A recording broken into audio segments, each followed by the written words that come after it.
Hello everyone, তো তোমরা কেমন আছো? আশা করি খুব ভালো আছো। আমিও খুব ভালো আছি। তো আজকে একটা নতুন ব্লগ নিয়ে তোমাদের মাঝে চলে এসেছি। তো কড়াই প্রথমে তেল দেওয়া দেখেই নিয়েছো তোমরা। তো আজকে রান্না করব মুরগির মাংস আলু দিয়ে। তো মাংসে সাধারণত আমি আলুটা দিই না, স্কিপ করি। তো আলুটা আজকে দিতে মন চাইলো, নতুন আলু দিলে হয়তো বা ভালো লাগবে। আর বাসায় গেস্ট আসছে, ওই জন্য বাবা মুরগিটা কিনে নিয়ে আসছে। তো মাংসটা ভালো করে ধুয়ে নিয়েছি, কেটে নিয়ে আমি বাসায় কেটে নিয়েছি, বাবা পিস করে আনেনি, খালি একটু ছিলে নিয়ে আসছে মুরগিটা। তো দেখো আলুটা তেলের উপর দিয়ে ভালো করে ভেজে নিচ্ছি।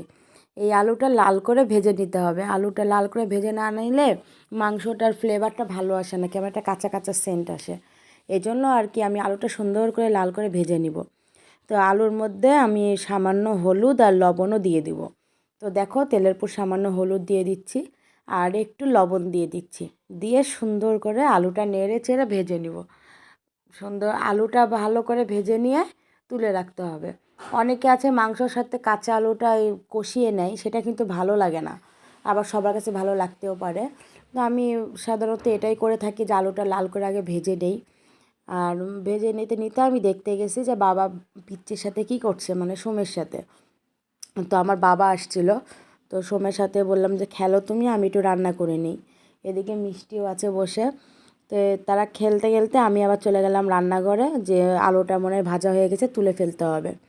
তো দেখো আলুটা এক পর্যায়ে সুন্দর করে ভাজা হয়ে গেছে, একদম লাল করে ভেজে নিয়েছি, দিয়ে তুলে নিয়েছি। তো এরপরে তেলের পুর দিয়ে দিব শুকনো লঙ্কা, তেজপাতা আর গোটা গরম মশলা, সাদা এলাচ দিয়ে ভালো করে একটু ভেজে নিব তেজপাতাটা। আর তেজপাতাটা যখন পোড়া পোড়া হবে তখনই আমি দিব মশলাটা, দিয়ে ভালো করে কষিয়ে নিতে হবে। তো আমি পেঁয়াজ কুচি দিই না, আমি এখন পেঁয়াজ বাটাটাই বেশি দিই। তো আদা রসুন পেঁয়াজ সব কিছু দেওয়া আছে, জিরা সব পেস্ট করা আছে, আমাদের পাটাও আছে, কিন্তু আমি ব্লেন্ডারে একটু তাড়াহুড়ার জন্য আর কি মশলা করছি। তো যার যেটাতে ভালো লাগে। তো দেখো সুন্দর করে কষিয়ে নিচ্ছি, লাল করে কষিয়ে নিতে হবে। হলুদ লবণ ধনিয়ার গুঁড়া জিরার গুঁড়া সব কিছু দিয়ে নিয়েছি, দিয়ে সসও দিয়েছি, দিয়ে সুন্দর করে কষিয়ে নিয়েছি।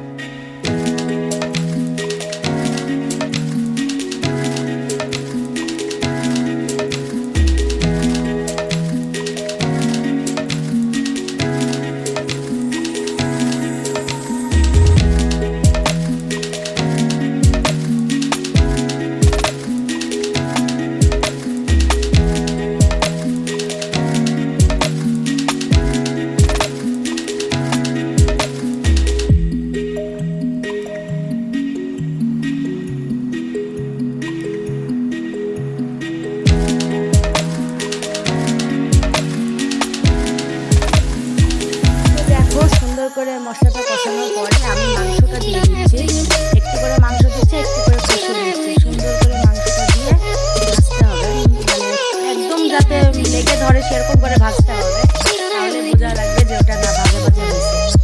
সুন্দর করে মাংসটা সবটা দেওয়া হয়ে গেছে, দিয়ে আমি সুন্দর করে ভেজে নিচ্ছি। ভাজা না হলে আমার খুব ভালো লাগে না।